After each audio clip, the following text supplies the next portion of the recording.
Hey everybody, thank you for watching and welcome to part 5 and the final installment of my favorite training drills. Decided to end on this one because this is a course of fire that I put together, several courses of fire in this drill that kind of combines things from the Federal Air Marshal qualifier, the original Bill drill, the FBI qualifier, as well as law enforcement qualifiers, and I kind of put something together for civilians, and I call it the Poe Performance Civilian Pistol Standards. And what I've been working on lately, though, and I'm going to incorporate it today, is I've been working on getting my hits. Sometimes as shooters, especially when we start to improve a little bit, I'm nowhere near where I want to be, but we tend to get too fast. We forget the fundamentals. All we care about is speed, and it looks cool on Instagram and YouTube. And there's some really impressive shooters out there. And so I think sometimes we get caught up too much in that. And so what I've been doing is slowing down, really working deliberately out of the holster, dry practicing as well as at the range, and really focusing on getting hits, adding speed, you know, as I go. But going back to the fundamentals, and the number one fundamental to me that really affects my shooting is if I get a good grip, a good purchase on a gun out of the holster. It's easy to get a decent grip, come out and adjust it while you shoot, but man, what that does to the front sight is not good. Total of 25 rounds, so that's a nice thing. It's only a half a box of ammo. From an economic standpoint, it's inexpensive. It covers a lot of things that civilians might face from different distances, from 3.57 out to 20 yards for the headshot. But it's also not just economical, but it covers everything that you need. So I like it. It's also time, saving if you don't have a lot of time. I really like these drills, so I'm going to go ahead. I'm going to run through them, and then we'll hit you guys up at the end, kind of talk through how I did, and show you the targets. All right, so we're going to start it here, and what I did not tell you guys is I've done some recent trigger work on my USP Compact 9. It does have the LEM trigger now, so nice light trigger pull all the way through, no more double to single. It is different than a striker fired pistol, and I will review that once I have more rounds through it. I've never run this drill with this gun. As a matter of fact, I don't have a lot of magazines through it with the LEM, although I have dry practiced, and I'm starting to get the feel a little bit, but it is definitely different, all right? So 1 round from the holster from 3, 1 round from the holster from 5.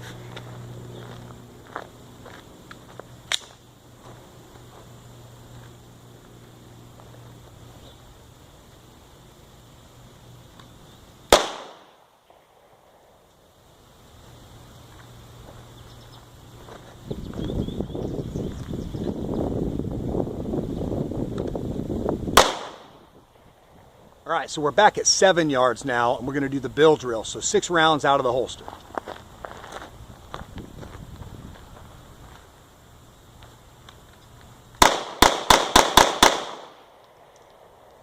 All right, next one up, 1 round at 1 target, concealed, strong hand only, from 5 yards, moving to my left.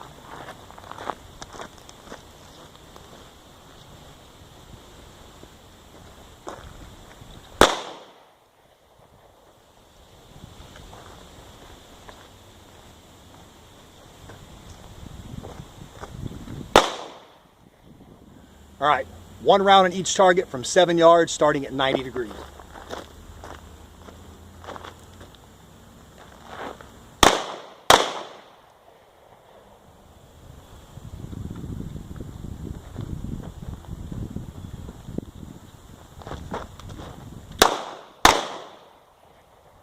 One round to the head from 20 yards, all right? Let's give it a shot. From low, ready.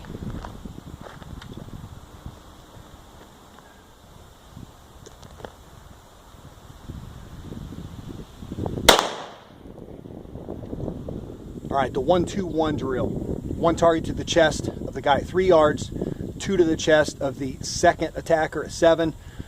Go back to the first target, 1 more in the chest.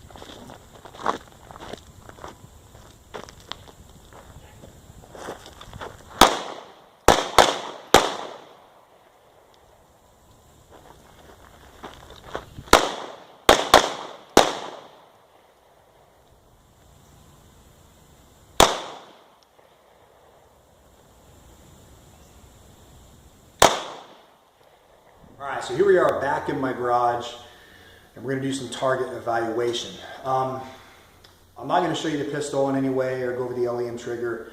I'm going to get more rounds through that gun and then do a full-blown review on my thoughts on the LEM.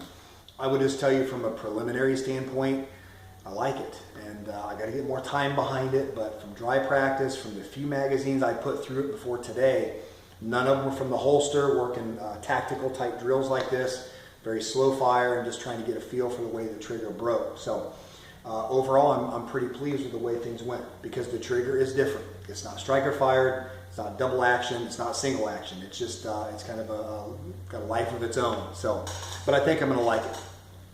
So we talk about the targets. First of all, I had 2 misses.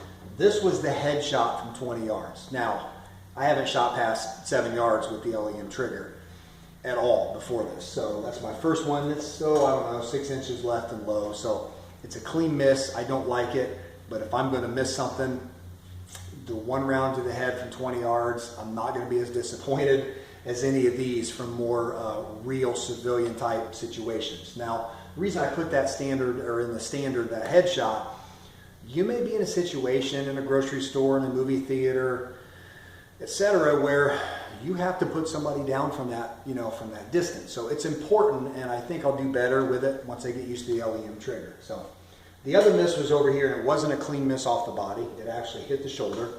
At least it hit something, part of the body. Is it a fight stopper? I don't know. Maybe a psychological fight stopper. Maybe if I put a round there and I hit somebody and they realize they're getting shot at too, they're going to stop the fight. So at least it's a round on flesh, okay? So we look at the scoring lines. It's right here. All of these rounds are in with the exception of 1. But there are 2 ways that you could count this. I'm going to come back to that in a second.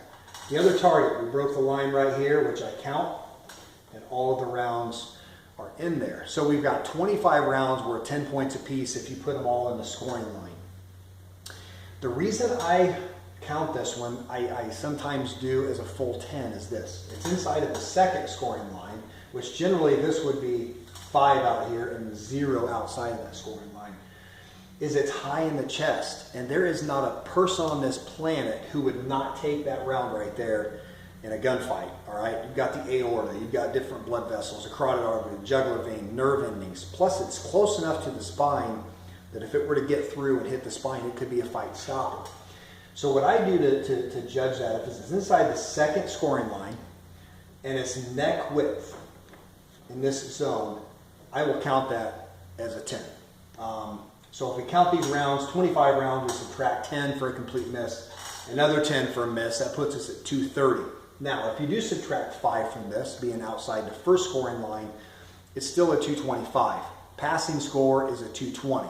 And I kind of used, not a formula, but I derived from the Federal Air Marshal Qualifier, the FBI standards, the Navy SEALs, different standards that I'd seen, and I kind of saw what they allow for. And the 220 score out of 250 allows for either 3 complete misses or a combination of a miss and then a few 5s also, which are marginal hits, but still decent. So guys, I encourage you to try this. If you have a range like I do, please give it a try. Video review or a video response, VR me if you want to. Otherwise, comments, questions down below. I do have the times also that I generally do this in down below, which tighten it up a little bit. They're not so tight, they're not doable, but they're not so generous that they're ridiculous. But they are definitely doable. I can do them in that amount of time and still pass. But being the first day I shot with the USP on this drill, I just want to take the timer completely out of it and just work on getting my hits, get a feel for that trigger in moving situations and through different scenarios. So always appreciate you guys watching. I really do. Thank you very much. Like, subscribe if you haven't. Check the description below for the times allotted and the details on how this drill really looks. So thank you guys for watching. I appreciate it.